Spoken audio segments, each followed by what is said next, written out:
बिस्मिल्लाहिर्रहमानिर्रहीम। अस्सलाम वालेकुम स्टूडेंट्स। अल्हम्दुलिल्लाह हम लोग 9th क्लास की फ़िज़िक्स कंप्लीट कर चुके हैं और अब हम लोग 10th क्लास की फ़िज़िक्स स्टार्ट करने जा रहे हैं, जिसके लिए ज़रूरी है कि आपका जो पहला लेक्चर है वो इंट्रोडक्टरी लेक्चर हो। मतलब उसमें आप लोगों को ये बताया जाए कि आपकी ये जो 10th क्लास की फ़िज़िक्स है ये किस तरह 9th क्लास की फ़िज़िक्स से डिफरेंट है और इसमें आप लोग क्या क्या पढ़ने जा रहे हैं।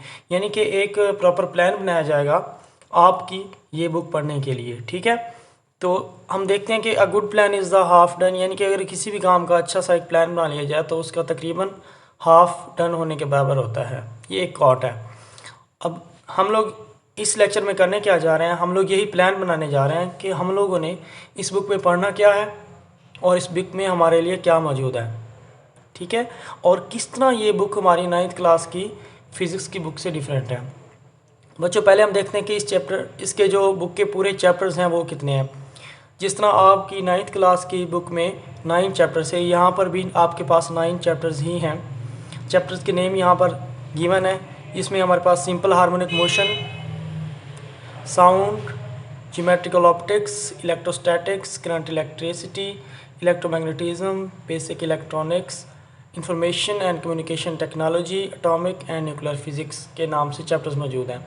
अब ऐसा बिल्कुल भी नहीं है कि आप इन चीज़ों के बारे में पहले से कुछ भी नहीं जानते। आप लोगों ने इन चीज़ों के बेसिक कंसेप्ट जो हैं वो छोटी क्लासेस में पढ़े हुए हैं। मसलन साउंड और ज्योमेट्रिकल ऑप्टिक्स और इलेक्ट्रोस्टैटिक्स में से कुछ चार्जेस वगैरह, इन चीज़ों को आपने पहले से पढ़ा हुआ है।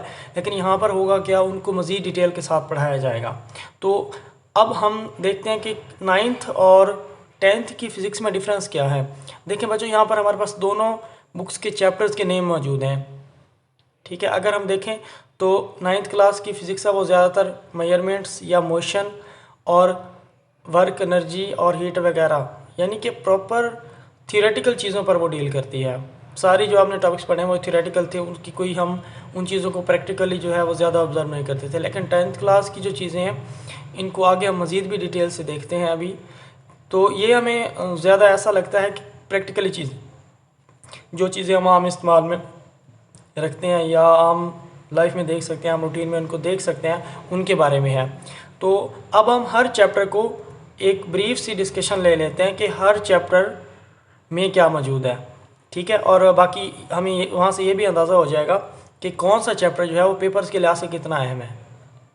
तो आपका सबसे पहला चैप्टर है simple harmonic motion and waves, जो आपके 9th क्लास में एक कंसेप्ट मौजूद है वाइब्रेटरी मोशन का, या कोई भी चीज़ है जो वो स्विंग की सूरत में मूव करती है, झूले की सूरत में, टू एंड फ्रो मोशन। तो उससे रिलेटेड ये चैप्टर है और ये बहुत ही अहम चैप्टर है आपके पेपर के हवाले से। यहाँ से लॉन्ग क्वेश्चंस और न्यूमेरिकल्स काफ़ी अहम बनते हैं। तो इसमें हम लोगों ने सिंपल पेंडुलम वगैरह के बारे में पढ़ना है और मुख्तलिफ़ चीज़ों की मोशन जो है to and fro motion discuss करेंगे। उसमें हमारे पास पेंडुलम वगैरह का जिक्र होगा, उसके टाइम पीरियड वगैरह का, और इसमें हम वेव्स की भी थोड़ी सी नेचर देखेंगे कि वेव्स क्या होती हैं। ठीक है, उनकी प्रोपगेशन क्या होती है, उनकी टाइप्स क्या होती हैं, और हम उनको प्रैक्टिकली भी थोड़ा सा ऑब्जर्व करेंगे कि कहाँ कहाँ हम वेव्स के फेनोमेना को देख सकते हैं। अगर नेक्स्ट चैप्टर की बात की जाए तो उसमें हमारे पास साउंड के हवाले से, या साउंड के हवाले से आप पहले पढ़ चुके हैं कि साउंड क्या होता है। वाइब्रेटरी बॉडी से प्रोड्यूस होता है, जब कोई चीज़ वाइब्रेट करती है साउंड प्रोड्यूस होता है, और फिर उसकी क्वालिटीज़ वगैरह डिस्कस करेंगे और उसकी प्रोपगेशन, उसके इफ़ेक्ट और नॉइस वगैरह। ठीक है, ये हम सारी चीज़ें पहले बेसिकली इनको थोड़ा सा पढ़ चुके हैं, लेकिन अभी उन्हीं की मज़ीद डिटेल्स हमें यहाँ 10th क्लास की फ़िज़िक्स में पढ़ाई जाएगी। उसके नेक्स्ट चैप्टर है जियोमेट्रिकल ऑप्टिक्स। आपने 8th क्लास की साइंस में लेंसेज की टाइप्स पढ़ी होंगी, कनकेव लेंस और कन्वेक्स लेंस और मिरर वगैरह। तो ये उन्हीं को मज़ीद जो है वो डिटेल में पढ़ाया जाएगा हमें कि मिरर क्या होता है, लेंस क्या होता है, उनके ज़रिए जो इमेजेस हैं वो कैसे बनते हैं, और ये सारी चीज़ें हम लाइट के साथ पढ़ेंगे। यानी कि लाइट का इन सब चीज़ों के साथ क्या कनेक्शन है, हम कहाँ पर इन सब चीज़ों को यूज़ करते हुए ऑप्टिकल फाइबर्स वगैरह बनाते हैं और इनको हम सिग्नल ट्रांसमिशन वगैरह के लिए यूज़ करते हैं। इसके अलावा मैग्नीफिकेशन के बारे में पढ़ेंगे, यानी कि हमारे पास जो माइक्रोस्कोप होती है या टेलीस्कोप वगैरह होती है, और ह्यूमन आई का स्ट्रक्चर भी हम इसी चैप्टर में पढ़ेंगे। ये चैप्टर्स भी हमारा पिछले 2 चैप्टर्स के तरह से बहुत अहम है, यानी कि बेसिक दोनों चैप्टर्स जो बहुत अहम है ये वाले हम देखेंगे। इसमें लॉन्ग क्वेश्चन भी हमारे पास मौजूद हैं, और इसके न्यूमेरिकल जो हैं वो काफ़ी इंपॉर्टेंट हैं आपके पेपर के हवाले से, क्योंकि इसके न्यूमेरिकल थोड़े से कंसेप्चुअल हैं, तो ये बोर्ड के हवाले से ज़्यादा इंपॉर्टेंट हो जाते हैं। नेक्स्ट चैप्टर है हमारे पास इलेक्ट्रोस्टैटिक्स, काफ़ी इंटरेस्टिंग और प्रैक्टिकली यूज़ का चैप्टर है। इसके हवाले से हमारे 10th क्लास के प्रैक्टिकल्स भी बहुत से मौजूद हैं। इसमें हमारे पास है क्या, हम चार्जेस के बारे में पढ़ेंगे। आप लोगों ने बेसिक तो चार्ज के बारे में जानते होंगे कि चार्ज क्या होता है, प्रेजेंस ऑफ पॉजिटिव चार्जेस या नेगेटिव चार्जेस, यानी कि इलेक्ट्रॉन्स या प्रोटॉन्स की प्रेजेंस चार्ज में आती है। अब हम इसकी दो टाइप्स जो थी उनको डिटेल से पढ़ेंगे। इन चार्जेस का हम आगे यूज़ पढ़ेंगे, इनको डिटेक्ट करने वाले डिवाइसेस, इनसे रिलेटेड कुछ लॉज, और इनको हम एक जगह से दूसरी जगह पहुंचाते कैसे हैं, फिर उनसे क्या बनता है, या जो जो डिवाइसेस चार्जेस से रिलेटेड है हम ये डिस्कस करेंगे। काफ़ी इंटरेस्टिंग चैप्टर है। नेक्स्ट हमारे पास इसी चैप्टर से थोड़ा सा कनेक्टेड चैप्टर है, यानी कि इसमें तो हमने चार्जेस को रेस्ट में पढ़ना है ना, लेकिन नेक्स्ट जो हमारे पास चैप्टर है वो हमें चार्जेस को मोशन में पढ़ाएगा, यानी कि हम करंट की बात करेंगे। एक्चुअली चार्जेस जब मूव करते हैं तो करंट बनता है, और उसी करंट को हम डिटेल से पढ़ेंगे। करंट से रिलेटेड कुछ लॉज, करंट की टाइप्स, करंट का यूज़, ठीक है, और वो डिवाइसेज जिनमें हम करंट को यूज़ करते हैं जैसे कि बैटरीज, ट्रांसफार्मर वगैरह, और इसको मेजर करने के तरीके। फिर एंड पे कुछ ऐसे टॉपिक्स होंगे जो हमें करंट के यूज़ के हवाले से होंगे, मतलब किस तरह हम इलेक्ट्रिसिटी को घरों में यूज़ करते हैं, या फिर इसमें हमें ये भी पढ़ाया जाएगा कि किस तरह हमारे लिए नुकसानदेह हो सकती है अगर इसका हम केयरफुली इसको यूज़ ना करें तो, ठीक है। अब अगर इन चार चैप्टर जो हम डिस्कस कर चुके हैं ये वाले, इनको देखें तो ये बहुत ही अहम चैप्टर्स हैं, यानी कि स्टार्ट वाले चैप्टर्स आपके 9th क्लास के भी बहुत अहम रहे हैं, 10th क्लास के भी बहुत अहम है। शुरू वाले चैप्टर्स में से काफ़ी अहम लॉन्ग क्वेश्चंस और न्यूमेरिकल्स आते होते हैं।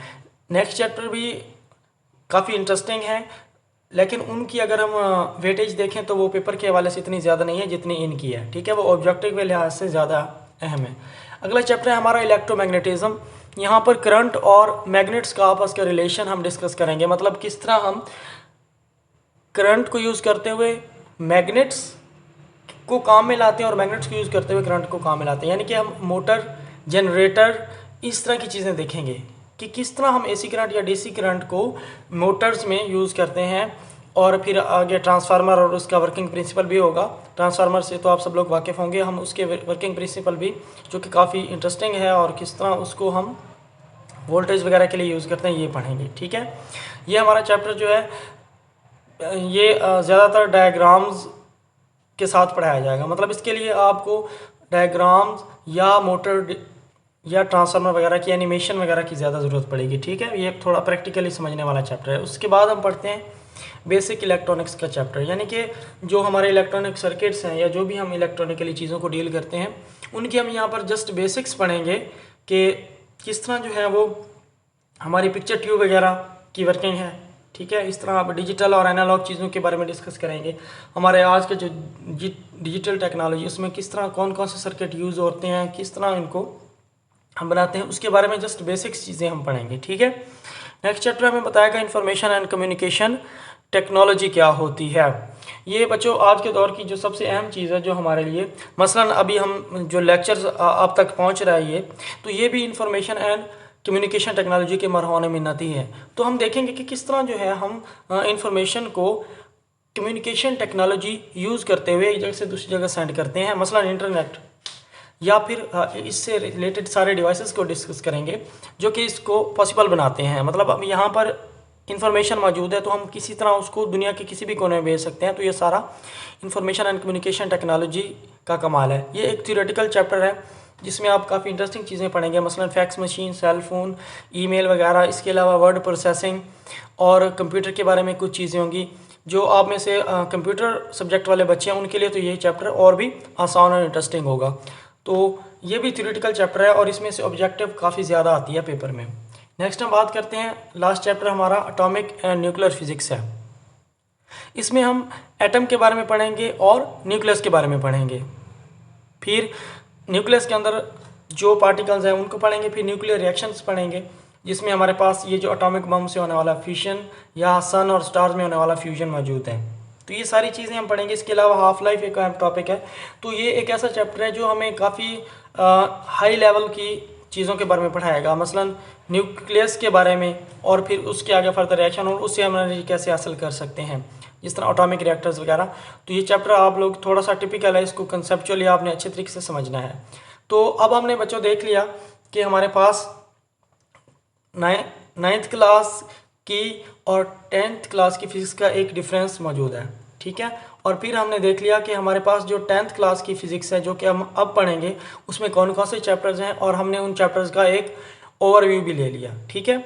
अब मुझे उम्मीद है आप लोग अच्छे तरीके से समझ चुके होंगे कि हम इस 10th क्लास की फ़िज़िक्स को किस तरह पढ़ सकते हैं और किस तरह इसको सबसे बेस्ट वे में हम यूज़ कर सकते हैं अपने पेपर के लिए और अच्छे मार्क्स के लिए, ठीक है बच्चों। मुझे उम्मीद है आप लोगों को ये लेक्चर जो है समझ आ चुका होगा। अगर कोई भी कन्फ्यूजन रहती है तो आप कमेंट्स में मुझसे पूछ सकते हैं। ओके बच्चों, अल्लाह हाफिज़।